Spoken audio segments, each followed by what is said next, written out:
Alright, welcome back to the channel. So today I figured I would make a quick video on a deck that I made 3 or 4 months ago, I want to say. This whole deck is built around Obliterator's effect, which is basically getting him to your opponent to deal damage to him so they can sacrifice their permanents. That's the whole idea of the deck, and I did take this to a few modern tournaments and it did okay. It did beat more decks than you would think. It's good against really any deck that has the creatures, obviously, and it's good against burn because they can't really get around it without bolting it or shocking it or whatever. So then they have to sacrifice basically all their permanents. So it did fine. I'll just there's a couple ways you could probably build this deck. I built mine around treasure tokens and basically drawing, but there are some cards that search them out. So kind of get to that when I get there.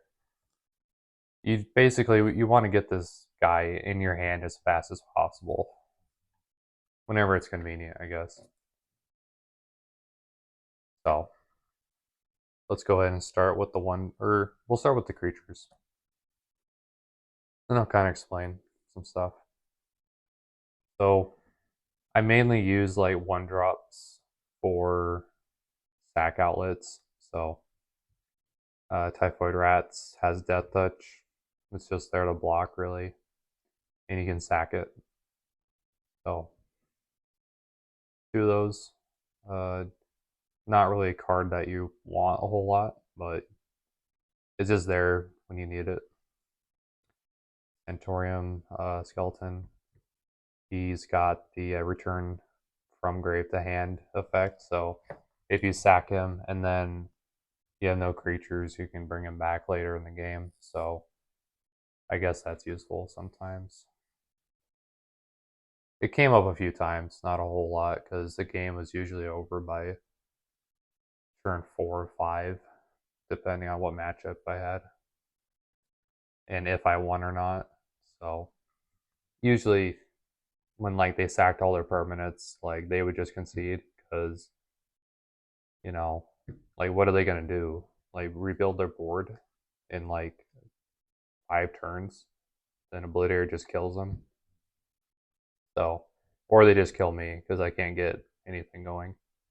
So it's a two-way street, I guess. We have Shambling Ghast, which is a pretty good card, I would say. It has the only good effect, which is creating the treasure token. Sometimes the -1 ability came in handy, but not too much.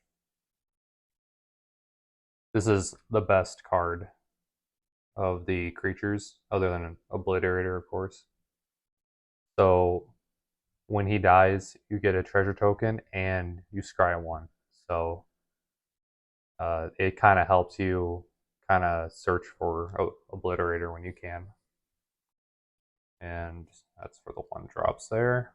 You have only 3 2-drops, and you could probably just, assuming you want to make this deck, you could probably just cut this card out entirely. It's a Dire Fleet Hoarder. When he dies, you get a treasure token.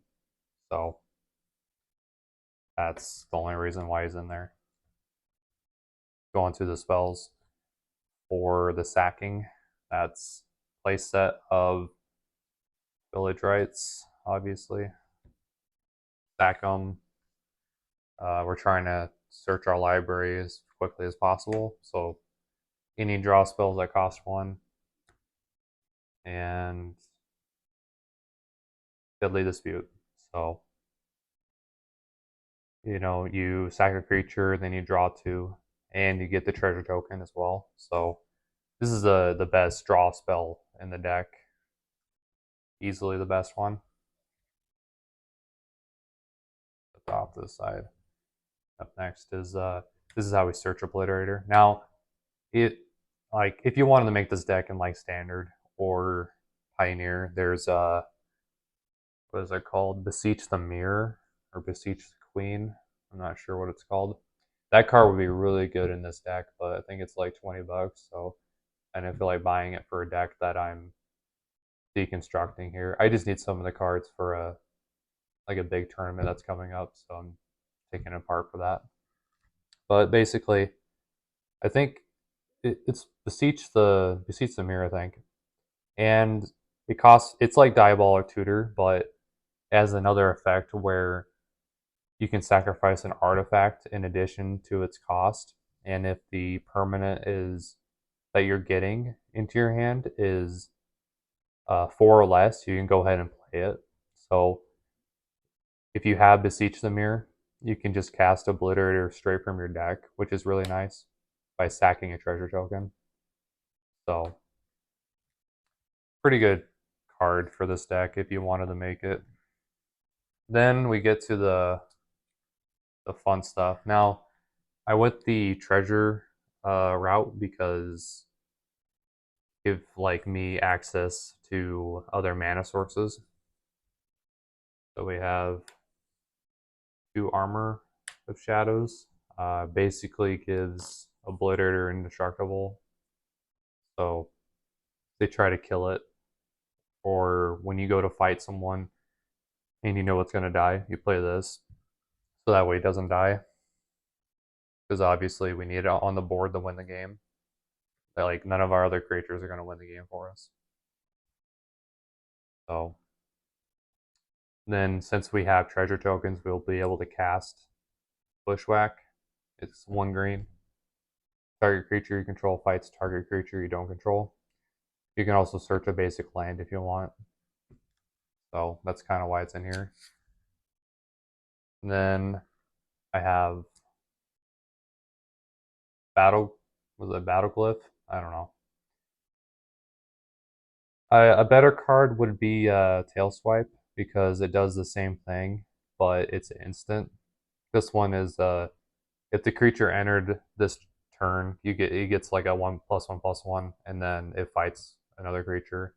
Tail Swipe, they get a +1/+1, and it's an instant, so a little bit better card than this, but you know, each their own. I don't really like have a sideboard for this deck because it's built around one thing and you don't really want to mess with the combo, but here I just threw one together and this is kind of what it looked like. Duress, because good against control, and Super Friends. So discard the Planeswalkers. I'm not dumping $40 worth of Thoughtseize into this deck.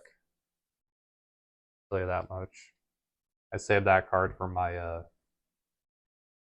the discard deck, my 8-rack deck, and then Eaten Alive exiles creature Planeswalker, doesn't like destroy it. So they have like an indestructible creature, you can exile it with this. So, and it's also a sack outlet. So because we have a lot of creatures we can sack, so not bad.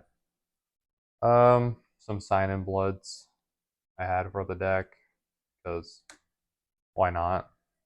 Now, I like going into this, I knew that there was going to be some decks where like Super Friends or control A decks that don't have a whole lot of creatures, or like enchantment decks that that don't have anything for Phyrexian Obliterator to like fight.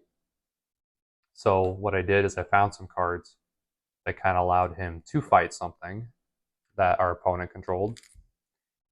So I found this card, which I thought was pretty good for those kind of matchups where they don't have any creatures. So I'm like, okay, let me give you one. Now I'm going to let Obliterator fight this guy that you own, and then you have to sacrifice 3 permanents. So it's not like a great card. Obviously, you're giving your opponent a 3/3, but In this deck, it's good because they have nothing for you to fight, then you give them something to fight. So, and also it has another ability if like, if it's not dead, they take 2 damage, but not that's going to be staying around very long. Another card that does kind of the same thing, but it's a little worse or better depending how you want to look at it. This one, it's a 4/3 that's a 2 drop, so that's pretty good, but it has Undying. And what happens is when it dies, in it comes back and your opponent gains control of it. So, which is kind of interesting. It's a 4/3, so I guess they had to have some sort of downside, but obviously you see where this is going. So we get this, hold on to it for a turn probably, and then we sack it. It goes to our opponent. We have Obliterator, and then we fight it. It would be a 5/4 at that point, but getting your opponent to sacrifice 5 permanents in a game like that is a pretty good deal. So it might be worth it. Let's see. I think that's all I have for the sideboard. I kind of took it apart after I was done playing it. So yeah, that's the whole deck. Like I said, there's probably other ways you could build it. There's you do green and black where you don't have to worry about the treasure tokens or the mana fixing. I mean, I guess you would still have to do mana fixing, but like you wouldn't have to rely on treasure tokens to get his abilities. So make him fight, I guess. But yeah, that's about it.